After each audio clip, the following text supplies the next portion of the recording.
Hey guys, what's good? You're watching Cat's Corner episode 14 today, as always, from DJ's Universal Comics in Studio City. And today, it's going to be a short episode. We're going to give you our picks for the week. But Cat came across an article on CBR you want to talk about real quick. It was one of those, I was bored, I'm reading, because it's like nothing's happening really this week. And they're talking about Damage and how he's going to be the strongest superhero in the DC universe. I'm like, come on. I mean, we already know it's the Hulk. It's not a bad story. But you're recapping things. You have so much in your library of heroes, and you're trying all this new stuff. And I'm reading this, and I'm like, hey, wait a minute. I just came across Marvel versus DC, and I was reading that, and it's like, the Hulk already beat up on Superman. Do we really need to recap that storyline again? I don't want to talk about amalgamation at all. Those are desperate times by both DC and Marvel in the 90s. It was clever. It was, they rolled with the flow. You had the hype, everything. You went with it. It was fine, but you're going back to the same thing. You have you have pre-existing characters that, reinvent those characters. I don't want to read a Hulk book when Marvel's got two Hulks. Why would I want to read a third Hulk, I really wish, from personal preference, that DC would really use Black Adam more than they do. Oh, yeah, definitely. How dare you? You want to talk about somebody that can take on Superman? There's Black Adam. Why aren't you not using Black Adam? What are you saving them for? The movie? Come on, but this is my opinion as a longtime reader and fan of both companies, and seen the stories how they progressed over years. It's they're side what is it, Sidewinder? What's the character's name? The Spider-Man ripoff. Is he Spider-Man? I don't know what he is. It's like, and you got Silencer. It's like, Punisher's so much better. It's like, I don't know, it's kind of, I'm reading the article, and, it's a great article, but it's like, you're pushing, it's like, stop pushing, I don't know. On the one hand, I'm glad that they're trying to come up with new characters. On the other hand, when they're just basically cheap ripoffs of already pre-existing you got the Terrifics, great team. Mr. Miracle, Mr. Terrific, Plastic Man, Metamorpho, and Phantom Girls. And like I said last episode, they're working with, to relaunch the Legion of Superheroes, which is great. I'm looking forward to that title because it's Hickman. It's going to be great. But why call it? You got Fantastic Four is coming back, and they announced it last week that Fantastic Four is coming back. It's going to be so much better. Maybe they were trying to beat Marvel. Beat them to what? I don't know. And the Terrifics, it's a great book. It's a fun book to read, but the name is just, come up with, I call it All-Star, Semi-All-Star Squadron. I don't know. It feels like it, Right. You got 3 of the characters or something, But that's just one of those things where I'm sitting there going, what the hell, But, we'll see. We'll see where it goes. Let's get into our picks. Oh, looks like we both got a similar pick. Well, you're supposed to be the variant dude, but, I'm going to go this week. We're going to start off anti-Marvel. Okay, we're not pushing Marvel first because everybody, oh my God, or DC. Dark Horse.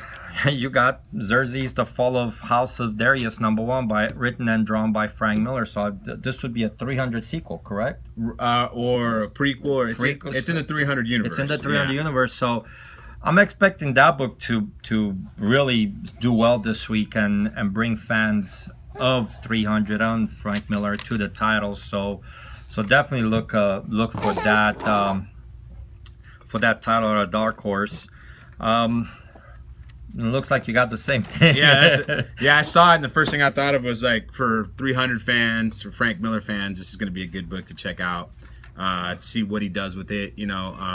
Frank Miller lately hasn't been the Frank Miller we know from the 80s and stuff, but I think he still has something left in it, and hopefully he can pull something off with this one. He's got Frank Miller. Only Frank Miller can do Frank Miller, so exactly. It shouldn't be a bad read. Can't be any worse than Master Race, or any of the other was. But outside of the original one, I can't see. But we're good. It's gonna be good. I'm looking forward to it. Moving over to DC, there's a few, but my picks, I'm looking again, Batman 44. it's the you know, you have the covers with the reverse image where you got Bruce Wayne in tuxedo and the mirror is Batman, and then the variant is Catwoman and vice versa.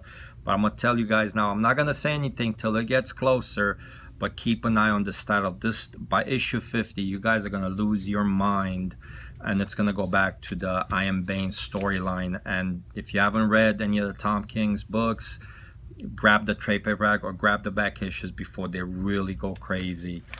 Cyborg 21, and the only reason I even mentioned this is because Mark Wolfman is taking helm of the title. Okay. And he created, you know, Cyborg. I mean, you know, Daddy's coming back in a way, and let's see if he does something different, salvage this title, because that's not selling it. They tried, and it's one of those titles that's not selling. And my other, it's Deathstroke number 30. Keep an eye on this. It's not your craziest selling title, but they're doing something with the storyline. There's I don't know if this has been talked about or not, but they're saying Deathstroke might be Damian's dad. I don't know if that's gonna fly, but it's gonna catch a lot of people short-handed on this title. I might be sold out. I'm not sure. What you got for your variant on DC? Oh no, that's IDW. That's okay. Yeah. For me, I got Cat already mentioned Batman number 44. There's a Joel Jones variant with Catwoman on the cover. Batman White Knight number 7. This has been, I think, I haven't read it myself, but I feel like people really like the title. It's steady. And then Joker's on the cover of the regular cover, by Sean Murphy. Then I got Deathstroke as well, number 30. This is actually called Deathstroke versus Batman, and the B cover is Francesco Mattina.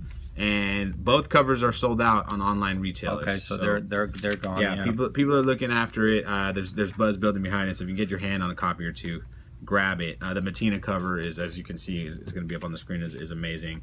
And then I pick them up every other week. But the Frank Cho Harley Quinn variants, I've really been noticing. A lot of people complained about the big thighs he puts on the women, kind of like the R. Crumb stuff from the 60s and 70s. But I mean, it's his style, it's his own, and he's always been like that. Exactly. It's like, I mean, are we that bored, to pick at some thighs? I mean, hey, some guys like thighs. I don't, like big thighs. Whatever, it's like, stop, just let it go, man. Enjoy the art, enjoy the comic book. You don't like it, don't look at it. Move on. There's plenty of stuff for you to look at. But I think these are solid covers to pick up. Harley Quinn's so popular. It's Frank Cho. And Poison Ivy's on the cover as well, so check it out.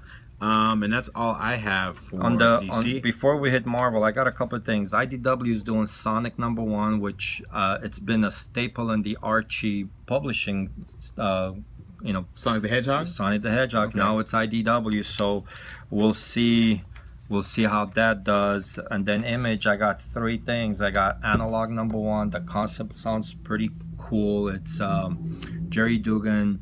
You're talking about it's data over the internet. It's now as free as it is. Now you got, it's kind of like what was that movie with the guys with the bikes that were was it Jake Gyllenhaal? Was it? It's like they're messengers with your data. Nothing's done over the internet anymore because of the corruption. So if you want your data transmitted, there's guys that will actually hand deliver it, and it sounds pretty cool concept. It's Jerry Dugan. It can't be bad. He's got a few books under his belt. Spawn again, and that's the only reason I'm mentioning that. It's again, and you're probably got the same thing as the Mattina covers, and low print run, and watch out for Walking Dead. I've been really loving that title, and it's really solid book. Baby G's just destroying my store right now. Daddy's got money. He just worked last night. Oh yeah. I for Image, all I have is Walking Dead 178. There's a Bill Sankovich variant covers. Portrait, yeah, he's been doing all the second covers, which are like portraits of all the past characters and current characters. I like them. I think I'm a fan of his art. Yeah. They're cool covers. And then the Spawn, the Mattina cover it's all the same cover except the variant cover's black and white, and then they have a Virgin variant as well. Right. All the same cover though, but the Mattina. People love the Mattina on Spawn, and Cat will tell you, these Spawn books right now maybe not going to be worth too much, but people like to go and chase after them 10 years down the line, 5 years down the line. Look, you're talking Spawn, you're talking stuff from issue 150 to, or maybe 140 to 220, 25, 30. They're crazy on the secondary market. You're talking as low as 20, 30 bucks, as high as 900, 1,000 if you get them slabbed. So, you know, there's something to low printer and to Spawns and Matina. Marvel. Amazing Spider-Man 798. Is the Red Goblin coming in this issue or not? I don't know, but the book's sold out, I believe. Well, they're saying that this is where they reveal who the Red Goblin actually is. So, I mean, they're trying to hook you in. We're hooked in. Pick it up. That's a great story, man. I don't know what people complain about. Just fucking read it. Is it Osborn? Who is it? Well, obviously, wait, Osborn's got this. It's like 1, 2, 3. If it's somebody else, great job on Dan Slott for pulling over. But you know, we'll see. I've been loving the X-Men books. They're really solid again. We have Astonishing X-Men, X-Men Gold in this week. Avengers, the next step of leading towards Immortal Hulk. I'm loving that. I can't talk about this book enough, man. I'm loving Marvel 2-in-1. I'm looking forward to the Fantastic Four #1 by Slott, but this Marvel 2-in-1, it's such a solid Fantastic Four book without having the Fantastic Four guys back on the playing field. I'm loving Punisher. Again, I can do Silencer, but I can do Punisher, which he's got the War Machine armor, and it's been great so far. Nick Fury enabled him even more. Daddy G is watching over Baby G, making sure he doesn't destroy the store and buys a lot of Hot Wheels. He's going right after those Hot Wheels. But it's so cool. And he's too cute to do Baby G. And then Venomize, the next saga of the whole Venomize storylines they've been doing for the past 2 years. You know, they've been solid. They've been selling. You know, but and I'll let you mention the other 2 things because, you know. All right. So for Marvel this week, I got Amazing Spider-Man 797 second print. It's at Alex Ross cover. Right. Another variant. No, that's not the 797. Oh yeah, yes. Then Avengers number 687. So this week, because of Venomize #1, they're putting out a lot of like 30th anniversary Venom covers. And I saw one in particular by Jamal Campbell. Really, really nice cover. It's Venom, and you'll see it on the screen, but Venom holding Spider-Man's skull with the Spider-Man mask ripped on it. Really cool looking cover. There's a bunch of other ones this week that they're not that great. Not a big fan of them, but if you get your hands on that one, I mean, like it's a C cover, so it's one of those. It's a qualifying cover, I believe. Yeah. So I don't even. Not everyone's gonna have it. Not everyone, yeah. So if you find it, come across it. I like the cover personally. Pick it up. Then Thanos number 15, third print.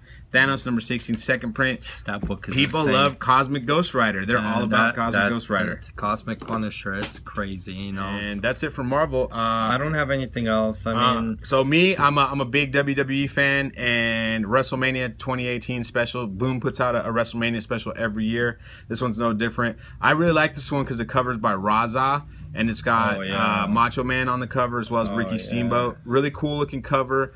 There's also a variant with Scott Hall and Kevin Nash on it. I don't really like the artwork on the NWO cover, but it's a book. You're a fan. You're a fan. If you're a fan, you can pick it up, and these guys sign all the time at different conventions all around the state. So you get that book, you get it signed. It's a good thing for big hardcore WWE fans are into that stuff. So pick it up if you can. And that's gonna do it for us. You got anything else you want to add? Yeah, as always, man, support your local comic book store wherever you're at. Buy a comic book, you know, don't dwell on it too much, and support both print and the brick and mortar store, because you know they're disappearing, you know, and it's signs of times. I get it, but you know what? It's small things. Keep the print run going. Leave your house. Yeah, get out, enjoy. Summer's coming. Everything's blooming. Yeah. I mean, everything's blooming. Yeah. But you know, again. Close it. We'll see you next time. You guys know what to do. Smash that like button. Subscribe if you're not a subscriber already. Leave comments. Let us know what you think. And we'll see you next week. Thanks for watching. Peace.